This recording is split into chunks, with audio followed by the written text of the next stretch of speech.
welcome all learners in the Swayam course on ethics, theories and applications. The topic of today's lecture is human duties. This is the second lecture on human duties. In the previous lecture on human duties, the major focus was on the concept of duty as discussed in the philosophy of Kant, Rawls and in the Gita. In today's lecture, we will be focusing mainly on the correlation of duties and rights, the concept of justice as discussed by Rawls, and the conflict of duties. When we ask this question about the correlation between rights and duties, so we say that what is the relation between the notion of right and the notion of duty? Rights and duties are correlative to each other. One who has a right to something has the duty to act consistent with that right. When we define the terms duties and rights, so we say that duties are moral debts or obligations of individuals recognized by the society, and rights are the moral claims of individual which is recognized by the society. So as I said that there is a correlation between rights and duties. This means that every right brings an obligation with it. For example, every child has a right to education, so it is a duty of the parents and the society to provide right education to the child. Society has given to us certain rights, so utilization of these rights to its fullest extent is our duty, for the sake of our own good and for the good of the society as well. Now, how and where we can claim these rights? So, we can claim a right only within the structure of society of which we are a member and in which a common good is recognized by the members of society as the highest good. As it is said that the possession of a right comes with the responsibility and duty. So, if a person possesses a right, other persons are under an obligation to respect it. Similarly, duties, in order to be effective, have to be combined with corresponding liberties. We can roughly divide duties into two subsections. The one is general duties and the other one is directional duties.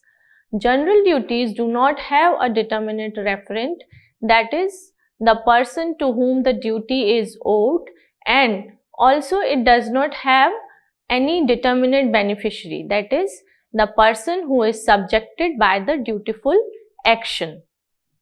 For example, the duty of charity is a general duty. No beneficiary or referent is entitled for this kind of a duty. That is why general duties do not correlate with rights. On the other hand, we can correlate directional duties with rights, but they do not need to. Many directional duties do not correlate with rights. For example, the gift practices in society. It may have strict rules how gifts ought to circulate, and these may call for directional duties, but no one can be said to have a right to receive that gift. Another name that we can give to this distinction is perfect and imperfect duties. Violation of perfect duties can give rise to demerit, while not performing imperfect duties do not give rise to any kind of demerit. One cannot enforce imperfect duties to other. No rights corresponding to imperfect duties. But this does not mean that perfect duties are of greater moral importance than imperfect duties. This point will become clear with the distinction of duties of justice and the duties of virtue. Kant, in his work The Metaphysics of Morals, distinguishes between duties of justice and duties of virtue. He says that one ought to distinguish between duties which can be prescribed by external laws and duties which cannot be prescribed by external laws. Now we can ask this question that what is the basis to distinguish these two types of duties? We can understand these two types of duties only after knowing what is the concept of justice and virtue. So, for Kant, justice provides the equal sphere of freedom for all. He says, any action is right or just if it can coexist with everyone's freedom in accordance with a universal law. Kant also justifies some limitations of freedom as well. When the act of a person is incompatible with the freedom of another, the act would be considered as a wrong act. Justice prescribes certain actions to maintain a system of equal sphere of freedom of all individuals.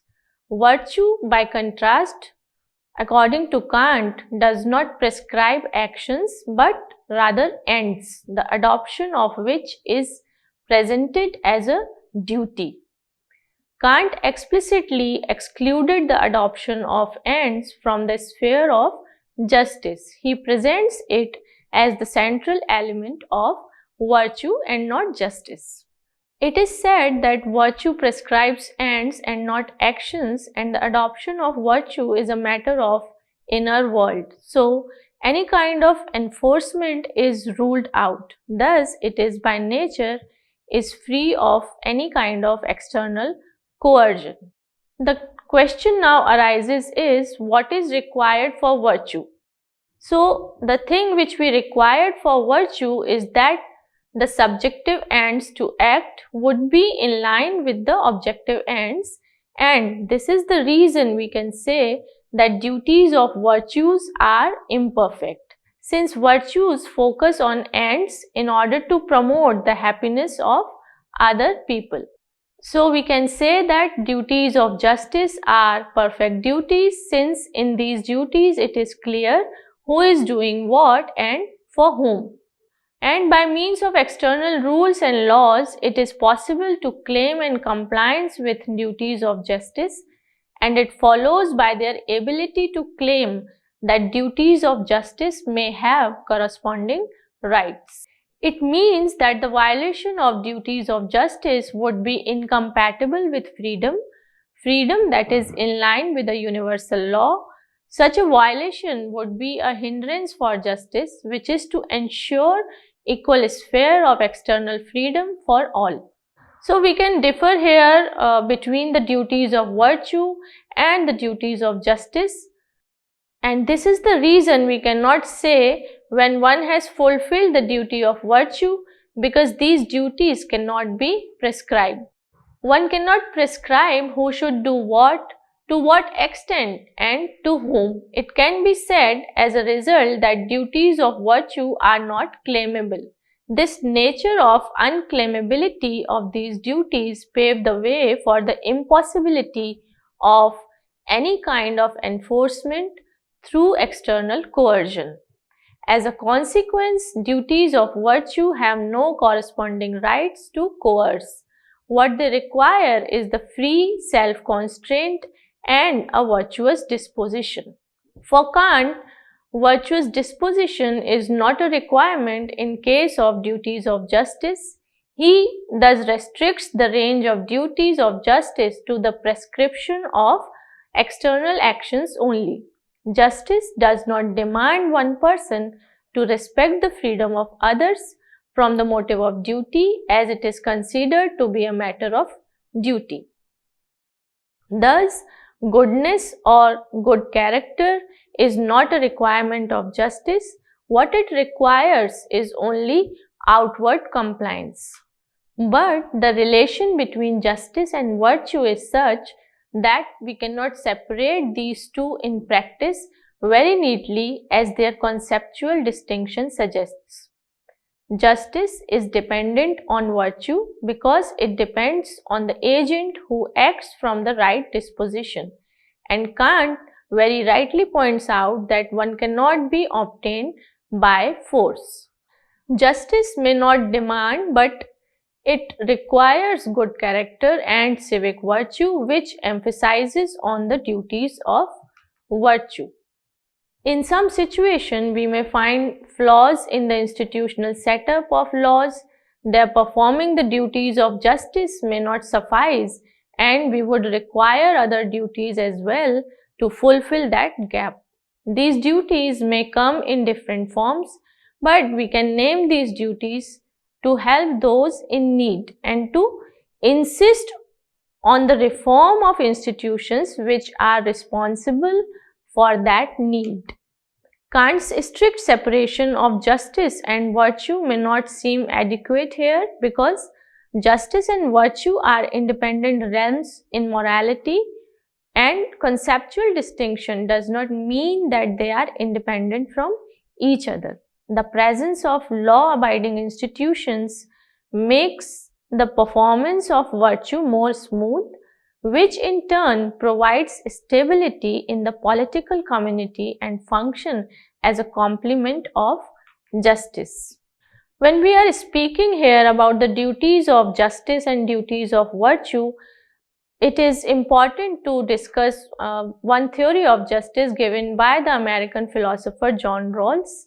So this is one another important theory of justice which must be discussed here. For Rawls, principle of justice is that which brings satisfaction to all, both in terms of quality and quantity, and in this way it is not challenged. For instance, the grading system of examination brings out the principle of justice. It brings satisfaction to all the students. Each one is rewarded based on his or her hard work. In some tradition, this kind of principle exists, but it is not accepted because the tradition itself is unjust.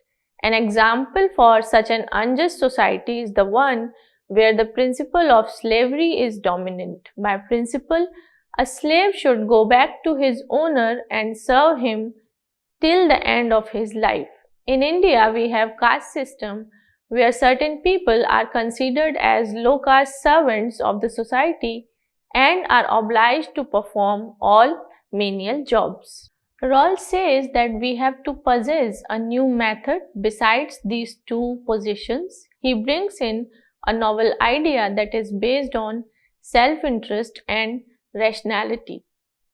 We are not sufficiently enlightened because of the influence of the society, so we are restricted.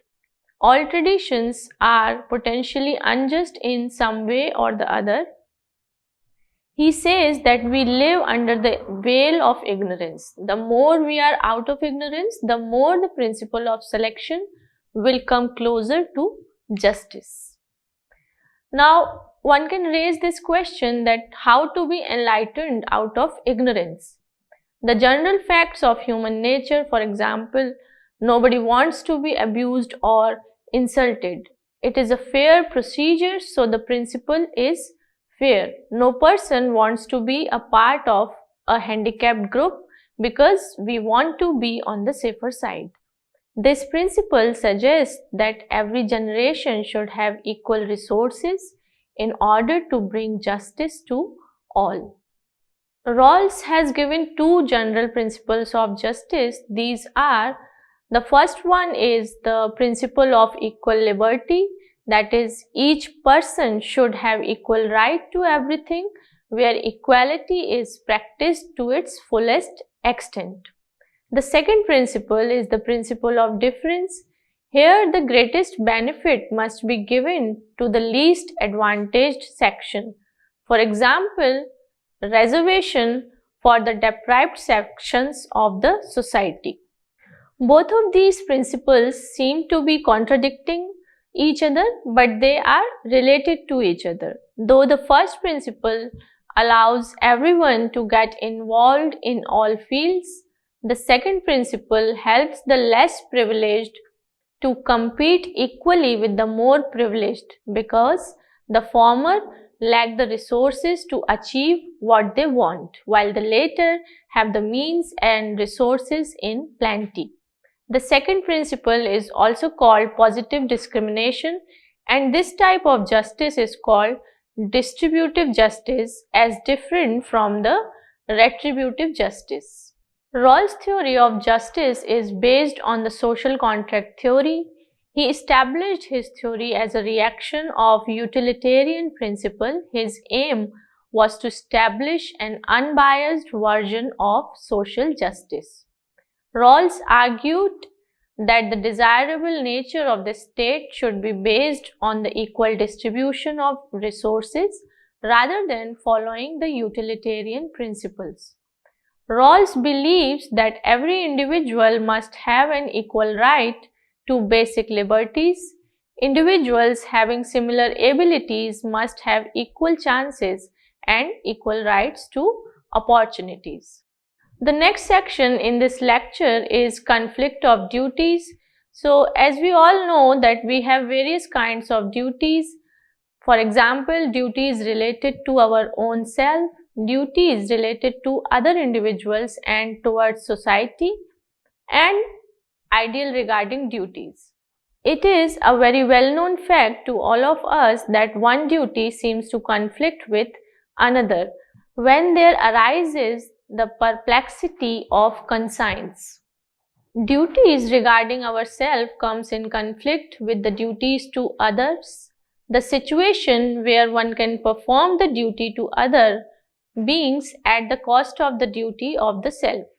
Sometimes we find ourselves in a situation where it appears that not telling the truth may save the life of a human being, or defying the law becomes the need of the time. Duties towards the family conflicts with the duties towards the society or the duties towards the nation. But family, society and nation have the right to my service. So, which duty should be performed first? Which duty is to be given priority? This is what we call the conflict of duties or moral conflict. But if we dive deep into the reality, we will find that there is no real conflict of these duties. In a particular situation, we will find only one set of action, good and obligatory. Thus, there is no conflict of duty. The conflict exists only in our minds, which arises when we fail to fully grasp the character of the situation. One reason of this perplexity and conflict may also be the lack of rational thinking. A rational understanding of the act in a particular context and clear knowledge of the moral ideal from all aspects will help in resolving the perplexities, and they point towards what one should do under the given circumstances and situations. To sum up, as we have discussed in this lecture, duties and rights are not entirely independent and separate from each other. There exists a relation between them, whether on the level of individual or on the level of society or any other larger structure. Thank you.